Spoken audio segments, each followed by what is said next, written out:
San Lucas is an indigenous community smack in the middle of Guatemalan coffee territory. It's a small village of about 35,000 people located on the lake Lago Atitlan. The landscape is absolutely breathtaking, I think.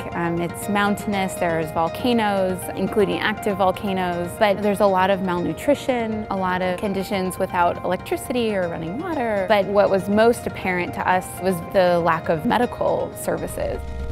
The San Lucas Project is an effort to support the activities of local health providers, including a large rural community health worker program. In bringing med students and residents and other faculty down, my primary goal is to help them get a handle and get a sense of the social context that drives the diseases that they're likely to see in a clinical situation.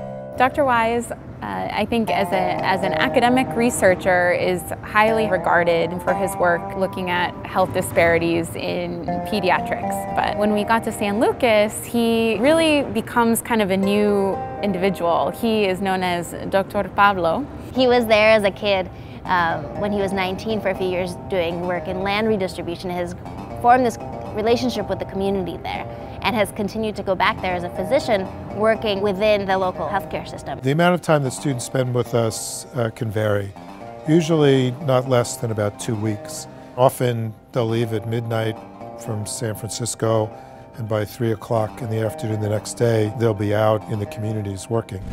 And that could be a very dramatic cultural shock.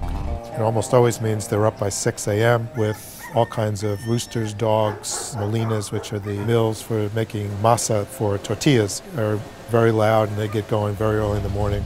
Each day we would go by truck and hike into the community, and we would meet a health promoter, and then the health promoter would take us to all of the sick kids or adults, whoever was sick at the time and needed our attention. The moments that I remember the most are the direct patient care moments where I find a patient who's really struggling and that I feel like wouldn't do well without some kind of intervention, and then I help get that patient plugged into the medical care that they need. I think that working internationally, you have to learn to be creative in the ways that you practice medicine. For example, a child that had right lower quadrant pain, and usually in a Packard hospital, we do a workup for appendicitis, which would probably involve ultrasound or CT scan. But Dr. Wise and I were talking about if a child can really jump up and down vigorously, then you're thinking, okay, he probably doesn't have an acute abdomen. And so it's kind of tricks like that where you really try to hone in on your clinical history and physical skills.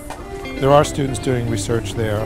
One student project that is ongoing is looking at child nutritional status both before and after land distributions. I ended up starting to set up a questionnaire, working with the health promoters, asking questions they thought would be relevant to the question of malnutrition. The first part of that was actually just looking at the risk factors. We surveyed every house in every community, door to door. The idea was that it can continue when I'm no longer working with the project. The one problem with medical missions is that it can often be, they'll come in, they'll do a tour, help people in the community, but then the community is left without anybody all over again. Through this health promoter program, it's really training the health promoters to be able to recognize certain things, and you're leaving the community still with something that's more sustainable.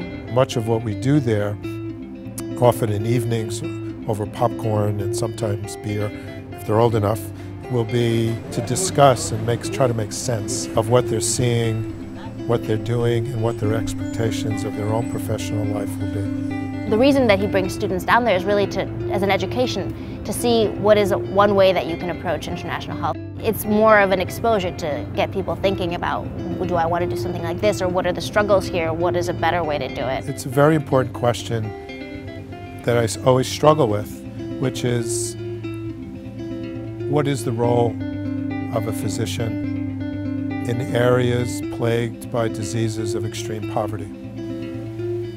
That is a crucial antagonism and tension that is at the heart of how I've tried to create my own professional career path and what I try to convey to students thinking about theirs.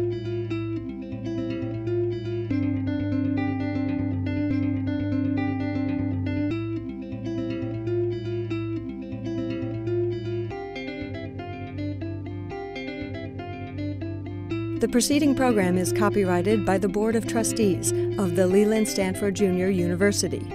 Please visit us at med.stanford.edu.